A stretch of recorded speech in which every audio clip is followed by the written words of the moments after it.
I'm just walking down a old school lane, as in a proper track with grass down the centre, and it started off with a very sort of what seemed to be the remains of a very old road. And I'm up in Swire, walking to Punch Knoll, to Home Farm campsite. And so I've left Golden Cap. I meant to record a thing earlier. Ouch. I'm carrying all my stuff with me, and a bottle of wine, and extra, because it is a bit out in the boonies. Unlike the previous ones where it's been very much like, oh, there's a shop on site and stuff like that, I don't think there's a shop for several miles. So I'm bringing everything, which means, I had to go shopping in Bridport with my massive rucksack, because I ran out of milk. Well, I didn't run out of milk. The milk ran out on me. No, the UHT I got went off quite quickly, even though it's been cooler nowadays. So, yes, yesterday was very windy. I did some works. I walked from Thorncombe Beaxon, I assume it's Thorncombe Hill, to West Bay, and my feet really hurt after that, but it was a comparatively gentle sort of 3-4 miles compared to the previous walks. And I went to have a look at the Brit Valley campground because I was planning to stay nearer West Bay so I could see the torchlit procession. Now they've still got a sign saying site full, even though the site is actually half empty, and it's next to a fun fair. And so I don't know whether I'm going to try and walk down there today, because I know that the biggest hill on the way to West Bay from here, from West Bexington, is 41 feet. Oh my God. Compared to the 191 of Golden Cap, that's like... but yeah, we'll see. I'm thinking of this afternoon walking that way and scoping it out, whether I could walk that way, go see the torchlit procession, then walk back at night. It really depends on what the paths are like and how Uppy Downy is and all that sort of stuff. But according to Osmond, I can't see a massive amount of hills in the way. I think remember it's fairly flat along that Chesil Beach section, or way around the start of Chesil Beach around here. That might not be actually Chesil Beach starting there. I don't think it does. I think it breaches out around Abbotsbury. So that means I'm on the right side of Bridport, so I can get later buses at 7ish rather than have to rush back at 5 or 6.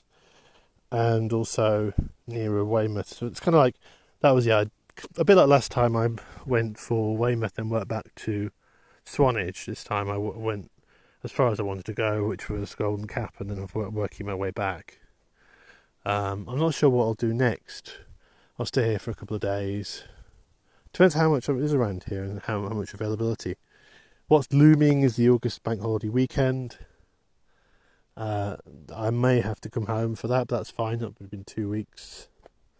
That was partly the rush, really, because it was like, oh, yes, bank holiday. But if I find somewhere to stay that isn't terrible, I will stay there. Maybe come back here if they've got space. But, yeah, it would be nice to continue the jaunt into sort of a bit later, into early September, and then head back. But we don't have to. But yeah, it would be nice to actually have somewhere to hide over bank holiday that isn't sort of on some open cliff somewhere, or some 35 quid a night cliff spot which has wind with 8 house. So yes.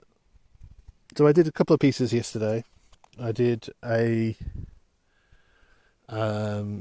watercolour which I described to someone as brown poo, because it was the cliffs at Thorncombe Beaxon, and it was lots of browns and lots of yellows and yellow ochres and whatever, and it just came out a bit too overworked. I was expecting something a bit more like the Moot Bay picture.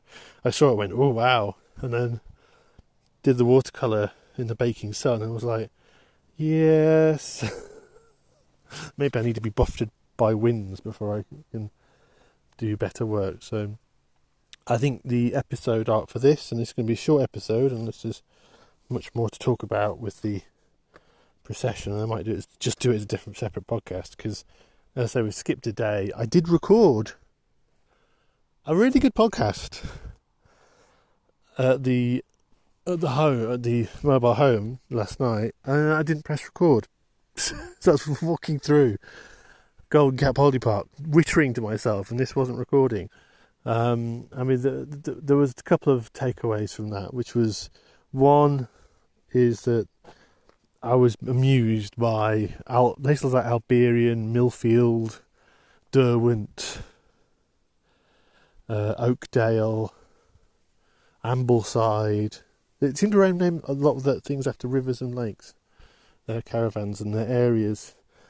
And, you know, it's sort of reminiscent of a lost, unlike this track, which is the true lost history of England.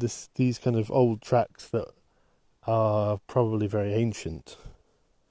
But this idea of, oh yeah, we'll all go for a drink at the Royal Oak and doff our cap at the Lord of the Manor, and then go dogging on the heath. Oh no, sorry, and then go play cricket. This, you know, that England never really existed, but I always find it fascinating that holiday parks seem to try and promote this myth. Sort of very, very aspirational naming. And what they are is little ticky-tacky boxes that all look the same on a hill.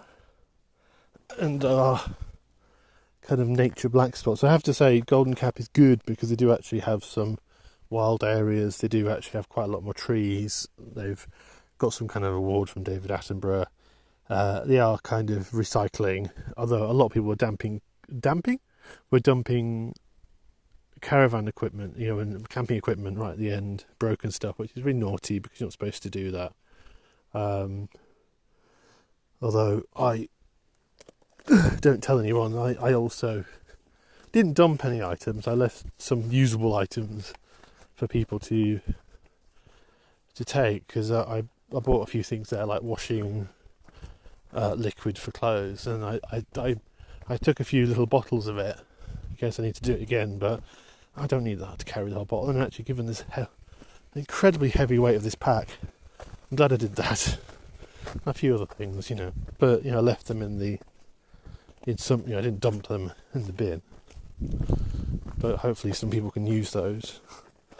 But yeah, it is, you know, the sustainability of camping is a real sore point, especially when people take stuff like with festivals, and then they take it and then they sort of, you know, I saw what seemed to be perfectly happy fishing equipment which has been dumped because they obviously bought it to go fishing, didn't like it, and then just dumped it. It's really sad to see that. I mean, at least Yuli's actually had things for broken camping equipment, and it seemed to be mostly broken stuff. I kept looking, the artist in me, I kept looking in the skips, obviously the bins, going, oh, is anything usable? Occasionally, like on the first trip, I found a very heavy mat to replace my mat that had got a puncture right at the end, which is a good thing it was right at the end, because that mat was so heavy. It was like kind of a mat for really good, really comfortable, but it's obviously a mat for people who aren't walking everywhere. So yes, I'm going to head on to Home Farm. Hopefully it's nice. It's certainly nice price. It's a half price the of the likes of Golden Cap. It's only £13 a night. They do have to get little tokens for the shower, so I'll get a couple of those. You do have to, which I don't mind. What I did mind is I think there's another campsite which I might end up at, but you have to put 20p's in, and I really can't be doing with that because tokens I can live with, because then you can buy those with all kinds of different types of cash. Interestingly, this campsite is cash only. A lot of the campsites are cashless and only deal with cards, so it's the complete reverse of what I've had so far. So that does mean I've got a fair amount of cash on me. Though not a massive amount, if anyone's listening in the trees wants to mug me. But yes, certain, there's a little. So I've got enough, but I don't mind paying a bit extra for a hot shower. I do mind having meters or anything like that. I can't be bothered with that. Anyway, I'll speak to you soon.